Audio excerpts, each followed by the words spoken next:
Sir से जानना चाहेंगे, बरेली पुलिस ने लगातार इनकाउंटर किए हैं, अभी तक क्या सफलता मिली है? जनपद में अपराधियों के ऊपर नियंत्रण रखने के लिए पुलिस की जो जीरो टॉलरेंस की पॉलिसी है क्राइम और क्रिमिनल्स के प्रति, उसको लगातार मजबूत किया जा रहा है। इसमें अपराधियों के विरुद्ध निरोधात्मक कार्रवाइयाँ, उनकी हिस्ट्री शीट खोलना, उनके ऊपर गैंगस्टर की कार्रवाई करना और इस प्रकार के अपराधी जो पुलिस के ऊपर फायर करने का दुस्साहस करते हैं, उनको पर्याप्त चेतावनी देने के बाद पुलिस टीम द्वारा भी आत्मरक्षार्थ उनके ऊपर फायरिंग की जाती है।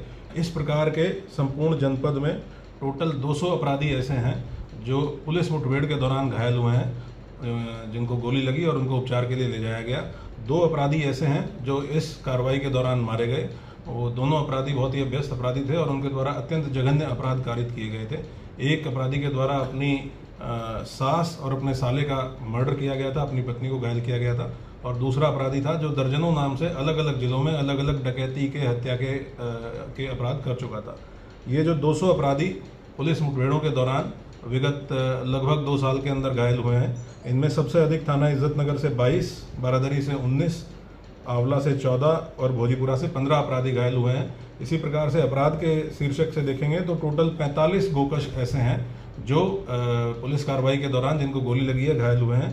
39 लूट के अभियुक्त हैं जिनको गोली लगी है, 24 हत्या के, 21 चोरी के और 11 डकैती के अभियुक्त हैं। इसके साथ साथ 9 चेन स्नैचिंग जो करने वाले अपराधी हैं वो भी कार्रवाई के दौरान घायल हुए हैं। अपराध नियंत्रण पे लगातार पुलिस के द्वारा काम किया जा रहा है, जिसका परिणाम यह है कि हम लोग पिछले 2 साल में लगभग 479 अपराधियों की हिस्ट्री शीट खोल चुके हैं। 104 गैंग्स ऐसे हैं जिनको पंजीकृत किया जा चुका है। इससे पहले लगभग 200 गैंग पंजीकृत थे। हम लोगों ने 2 साल में 104 गैंग्स और पंजीकृत करते हुए इनका अभिलेखीकरण किया है।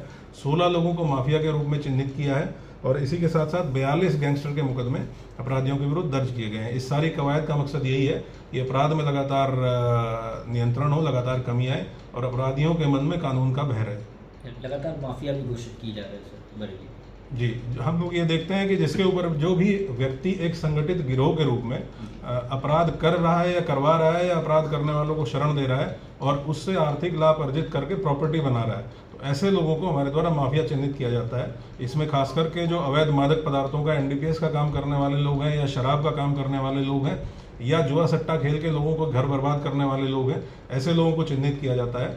ये अभी हम लोगों ने 16 माफिया को पंजीकृत किया है।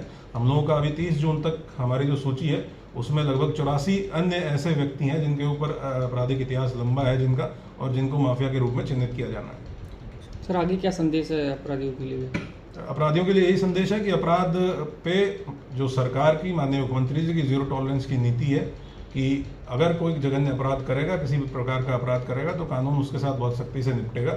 हम लोग माननीय न्यायालय में भी मॉनिटरिंग सेल के माध्यम से लगातार सजाएं कराए रहे हैं। इस दौरान बहुत से लोगों को आजीवन कारावास तक की सजा हुई है और जो खास करके बच्चियों के साथ, महिलाओं के साथ पॉक्सो एक्ट के अंतर्गत अपराध है उसमें भी विशेष टीम गठित करके पैरवी कराई जाती है और ये सुनिश्चित किया जाता है। एक केस में हम लोगों ने बहुत जल्दी 40-45 दिन के अंदर आजीवन कारावास की सजा अभी हाल फिलहाल में कराई थी।